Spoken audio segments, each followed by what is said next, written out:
Y'all, Social Security is in trouble and it absolutely needs your help.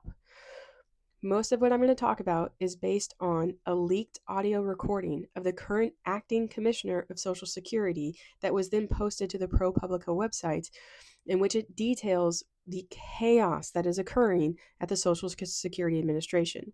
Candidate Trump might have said, I'm not going to touch Social Security, but President Trump has his fingers in the till and is rummaging around. The Department of Government Efficiency has arrived at the Social Security Administration, and we are at an absolute crisis level for what is at risk right now. Here's the article. It's currently on their main website. The president wanted it, and I did it. Recording reveals head of Social Security's thoughts on Doge and Trump.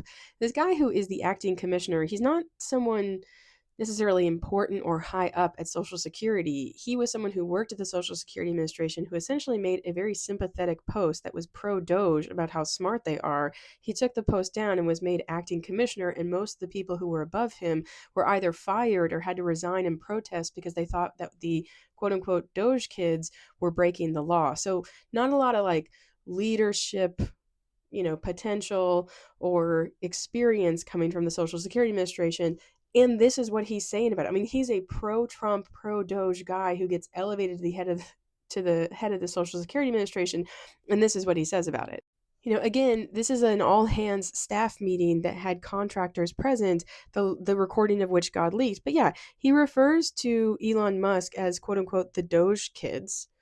And then when talking about the president, calling him on the phone, telling him to make cuts within the agency, he says, this is dealing with, have you ever worked with someone who's manic depressive? So keep in mind, this is the candidate who said, I won't do anything to touch Social Security or hurt it, who's apparently calling the acting commissioner of the Social Security Administration, making threats because they need to see big cuts. Now, this is the part that I think should get you the most alarmed. When talking about the quote unquote Doge kids, he says, are we going to break something? Referring to what Doge has been doing with Social Security data. I don't know. Social Security is 90 years old.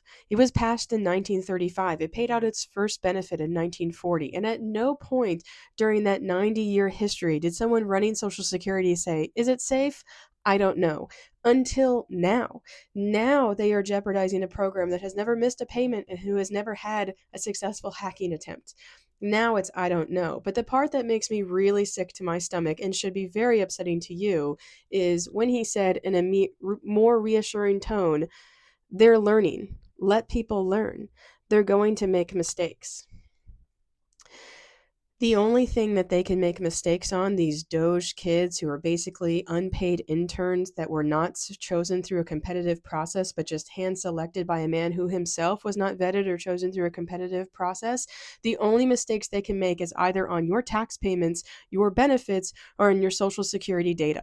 And the acting commissioner of Social Security is basically saying, yeah, I mean, they don't know what they're doing and they're going to make mistakes. And I don't know if we're going to break something. That is absolutely unacceptable. You need to call your member of Congress. You need to pick up the phone and say, why is the acting commissioner of Social Security saying that the Doge kids are going to make a mistake with my tax payments, my benefits, or my data? What mistakes are they going to make, and what are you going to do about it? Social Security doesn't miss. It doesn't make these kind of mistakes, and now it's all on the table. That is completely unacceptable. And just, for what it's worth, the article is really fascinating. It has some pretty interesting nuggets from the recording, like that lie that gets spread about how there's people who are 150 years old on Social Security benefits. It was a complete and utter fabrication. Because how about this? They weren't even looking at benefit data. It's not like they found someone that had a 150-year-old, age with a dollar amount next to them. They were just looking at a list of Social Security numbers and the names and ages attached, saw that there was a bunch of people coded as 150, and then completely fabricated that they were receiving benefits. And at one point in the article, he's like, hey, I don't know if you saw, but we actually put out a press release that obliquely said that that was all a lie, but we didn't get them too mad in the process. Instead of, it was a complete fabrication and they're undermining trust in a very important social institution that keeps 73 million people, in decent income. But really, the most disturbing part of the article was this right here. The very last sentence, the kicker. I'm the villain. I'm not going to have a job after this. I get it. That is how bad of a job he is going to do and how much damage he thinks this Department of Government Efficiency is going to cause for Social Security, that he literally thinks afterwards he will be unemployable. Y'all, this is unacceptable. It is not enough for Social Security to be run by a bunch of children and someone who doesn't have the guts to stand up for them. Pick up the phone, call your member of Congress, and ask them what part of Social Security you think it's okay to have mistakes made, and make them answer you.